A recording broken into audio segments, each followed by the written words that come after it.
When the Muslim world reacted in fury over the Danish cartoons of Mohammed, this was the face of moderation that European Muslim leaders wanted the world to see.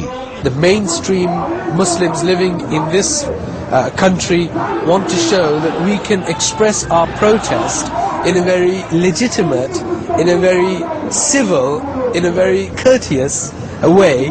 But this is the other face of European Islam.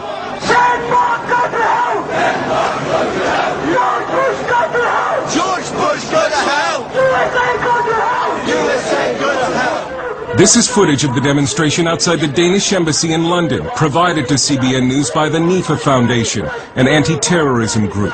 What you can't see in this video is that one of the demonstrators is dressed as a suicide bomber. Even moderate British Muslims were outraged that no one was arrested, even though British law forbids incitement to murder. But it follows a pattern of extraordinary and some would say dangerous tolerance of Muslim radicals.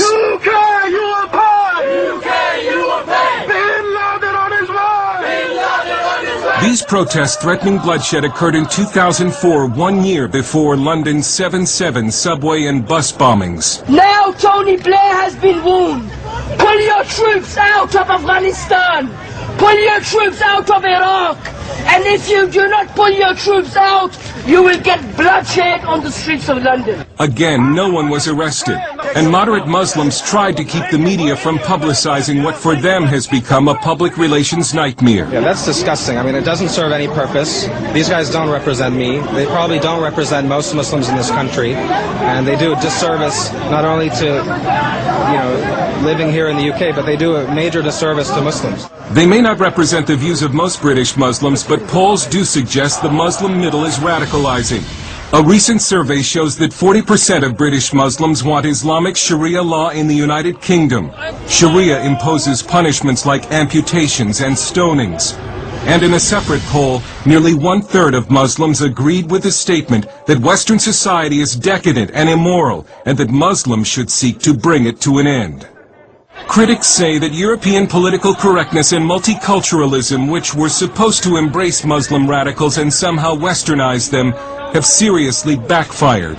And now Western Europe seems paralyzed by the political correctness that grips the government and the media. One of the biggest fears for a lot of commentators, whether they're terrorist commentators or commentators on the Middle East, is if they actually address this whole issue of Islam and start to question it, what they fear is being labelled as Islamophobe. There is a real reluctance to offend the ethnic communities of any sort, let alone the Muslim community.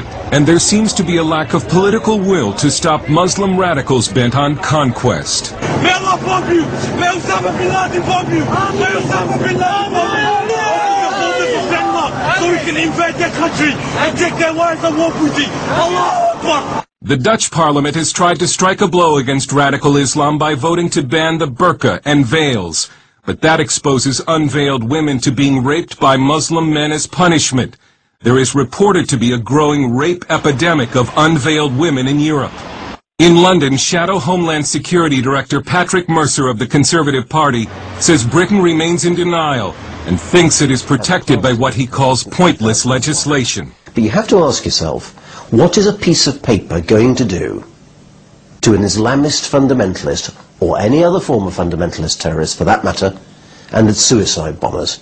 Are you going to be able to hold this up in front of them and say, don't blow yourselves up, otherwise we'll get really cross? In France, the government continues to pretend that Muslim anti-Semitic violence is not a problem, but it couldn't keep tens of thousands of Frenchmen from marching last month after the brutal murder of a young Jew named Ilan Halimi by French Muslims. Halimi was held for ransom and then tortured to death by Muslim immigrants who phoned his family and recited to them verses from the Quran as their son screamed in agony. French conservative political writer Guy Millier. A lot of Jews in Europe, and especially in France, are really scared about the future. I have many Jewish friends, and they say to me, we think we shall have to leave France to go to the United States, to Canada, to Israel, but France will not be our country anymore.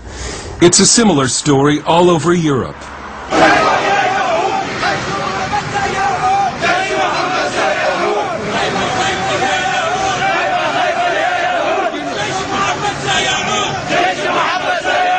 And in the wake of the cartoon protest, a worldwide group of intellectuals recently signed a declaration that states, "After having overcome fascism, Nazism, and Stalinism, the world now faces a new global threat, Islamism. It is not a clash of civilizations nor an antagonism of West and East that we are witnessing, but a global struggle that confronts democrats and theocrats. And Europe's problem with radical Muslims is our problem too."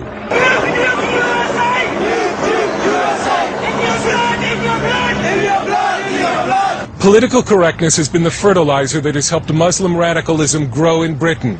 Political correctness intimidates the media and law enforcement.